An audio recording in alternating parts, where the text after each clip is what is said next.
Yo, what's up, guys? Today we got a developer preview, and developer preview is different than developer notes because developer notes is like, yo, we have this is coming, that is how it's gonna come. With developer preview, it's saying like, we are working on this is how we're planning to have things changed. Good thing about this is that we can give feedback on it, and actually one of my feedback points was like, okay, let us know what's coming, and therefore we can also react to that, and therefore the community can have like an opinion about that, and that will be heard, yes or not. But at least they kind of got that first feedback point of like, okay, let us know what you're working on, so we can also have like an influence on like, okay, what does that mean for the game? So I kind of like the idea of them having a developer preview rather than just saying like, yo, developer knows this is the shit we're gonna do.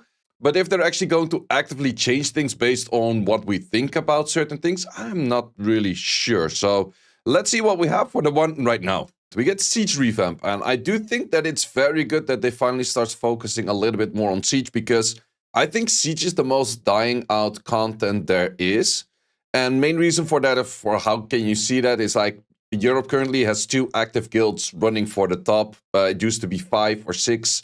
I do know global server has about like 3. Most other servers have like 2 or 3 as well. It used to be 5 or 6, but the whole thing is Siege just takes too much time, especially for the lead, to get the whole thing walking around and like everything being smooth and testing everything and blah, blah, all of that kind of stuff. So first of all, we will get a new map, and they are testing multiple maps and multiple designs, but they're not really saying what are they going to change. And there's a few things with the current map. I'm not a Siege lead, so please don't at me if I'm completely wrong on this, but I do know a lot of people don't like this map. That is the main thing. And from what I know is that I would say the freezing potential is pretty bad, but also having the 3 towers connected, or like you need 2 towers to get to someone's HQ, and therefore you can hard cut them right away. Yeah, it's not that great. So there's definitely a lot of things they could improve.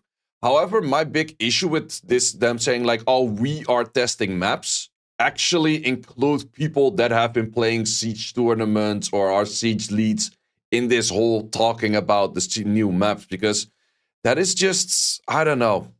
Yeah, that's just a big issue. Actually, in Chronicles, they're making the change where they are always gonna have a 1v1 Siege. So, might be something.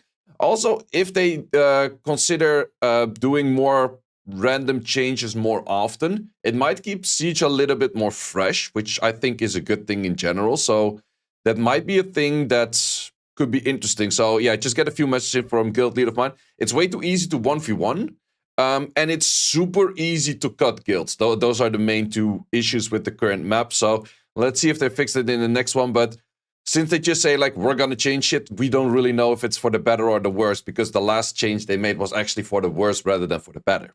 Yeah.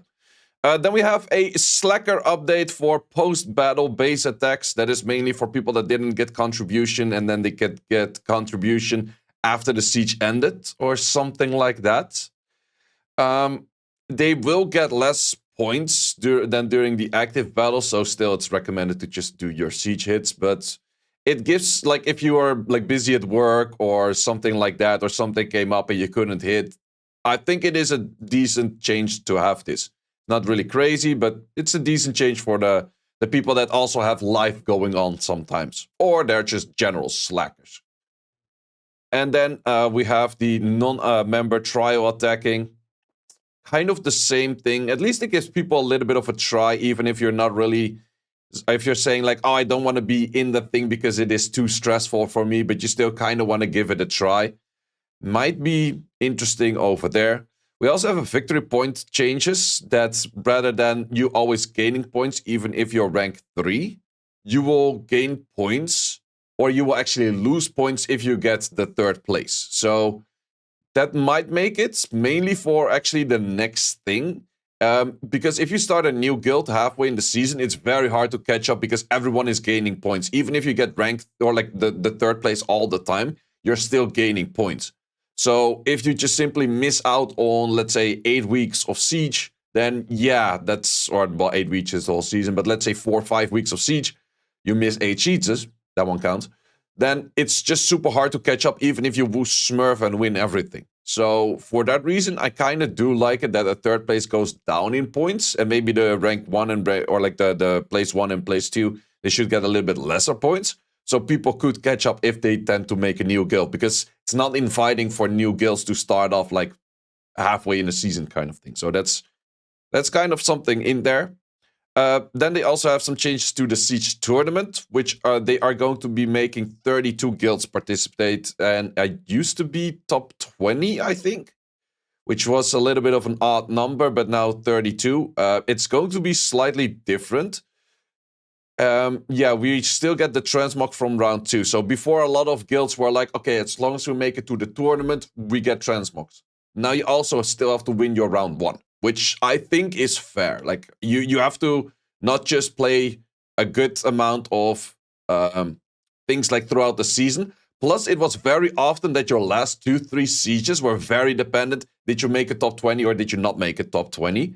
And with 32 guilds in there, it is very much more likely that the guilds that are actually top 20-ish going to be me making it to that round 2. So I think that this is a very fair change for guilds that has been like on the edge of top 20 all the time. Now you can make that in, and now you have to show yourself in a 1v1 rather than be like, we played against rank 1 and rank 2 guild in the final siege and we got fucked over, or we got like 2v1 in the final siege and we got fucked over. So yeah, if you're a top 20 guild and you get kicked out of the top 32, yeah, then you're probably not a top 20 guild. But if you're top 20 guild and last 2 sieges just end up being bad, you probably do get kicked out and you miss the tournament. So I'm definitely liking this change. That is, and for what I know is like they always had this special match, and the special match is now changed to just the round 1. So that makes sense. So yeah, that's pretty much all there is for Siege. I do like those changes. I mainly do like it for the point where I would say, good thing they're focusing on Siege, because Siege is definitely a dying content, and Siege in the end is really big groups of people doing stuff together, so that is definitely something you want to keep in the game. Main thing that I'm not really sure about is the new map. Like, they are saying like, okay, yeah, we're making changes, but they're not showing what, where, how, and when. Plus, they're, as far as I know, not really including people that actually do have experience leading the sieges, because those people you want to talk to. You don't want to be talking to is like just average people. It's like, oh yeah, just free for all, hit everything, blah, blah, blah, that kind of stuff. No, you want to be talking to the people that actually strategize doing all of those siege hits. So yeah, but I'm not sure if they're actually going to do that. And if they do that, probably only do it with Korea server, I guess. But who knows? At least they're making some changes on Siege, which is good to see. Then again, is this really inviting enough for new guilds to be like, oh, now we also want to try for the top? Well, I think there will be more guilds trying for top 20, because I think that this is more inviting to be playing for top 20.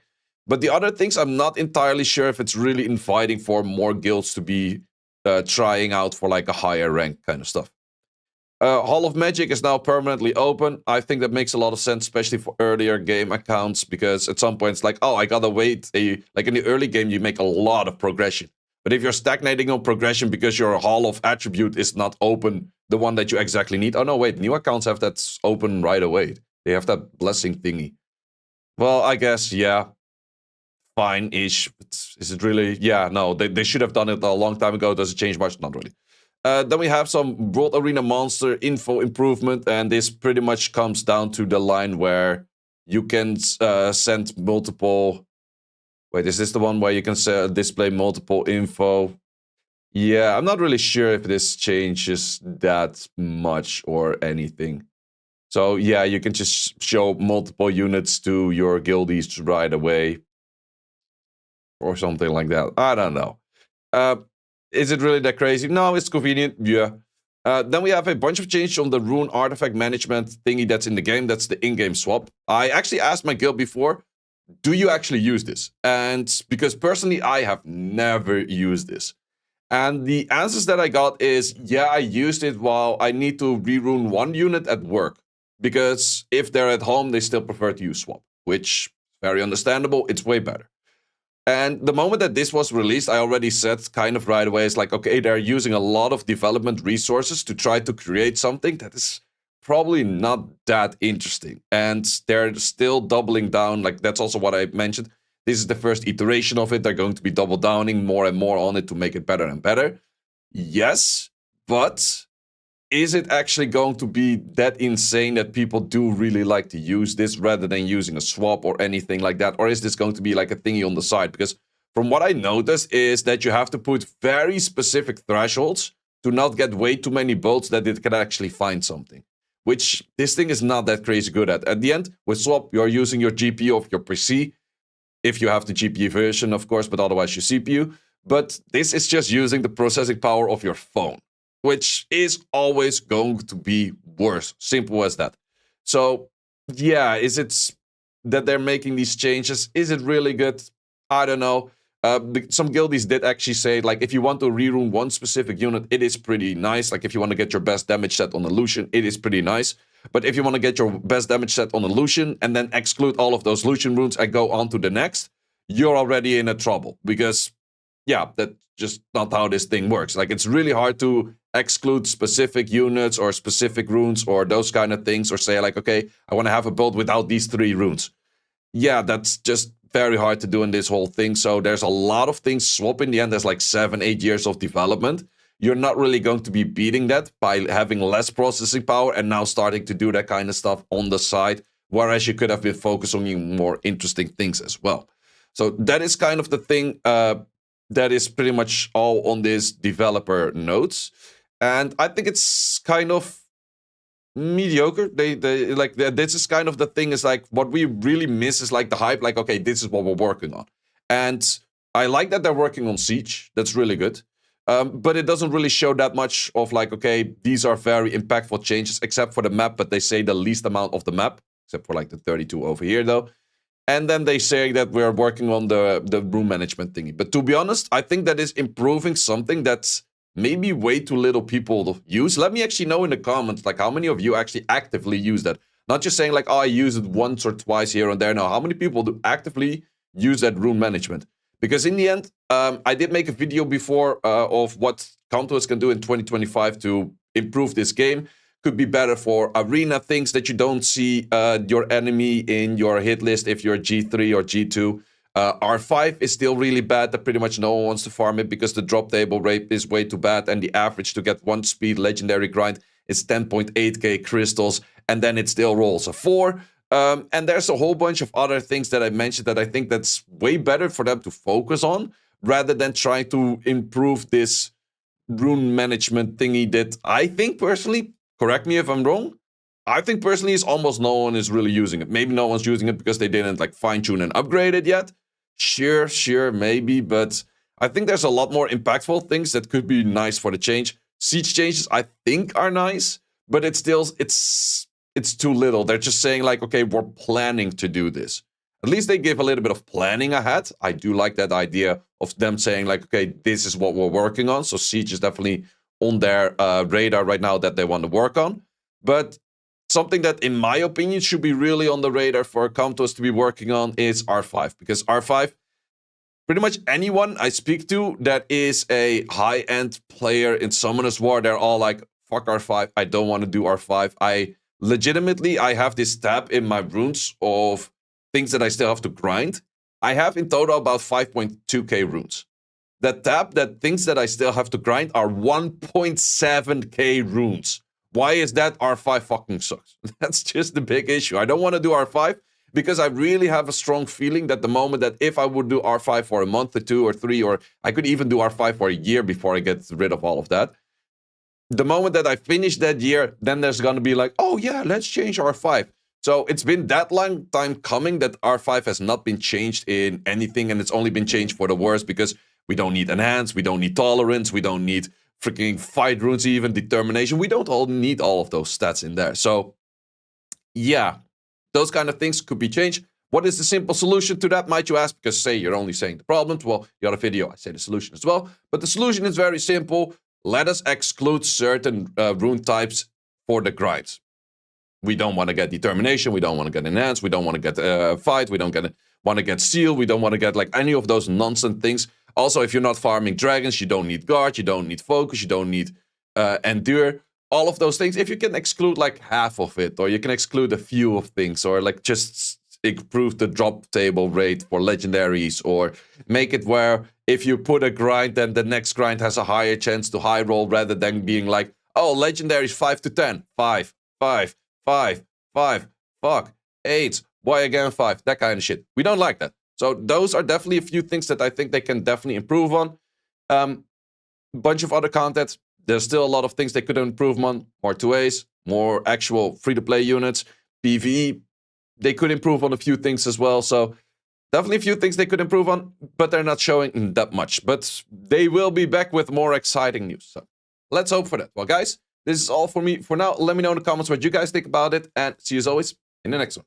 Thanks for watching. If you would like to see more guides, join the Discord and check out the content tab for the guide video archive, which contains all of the guides that you might need. Hope to see you there.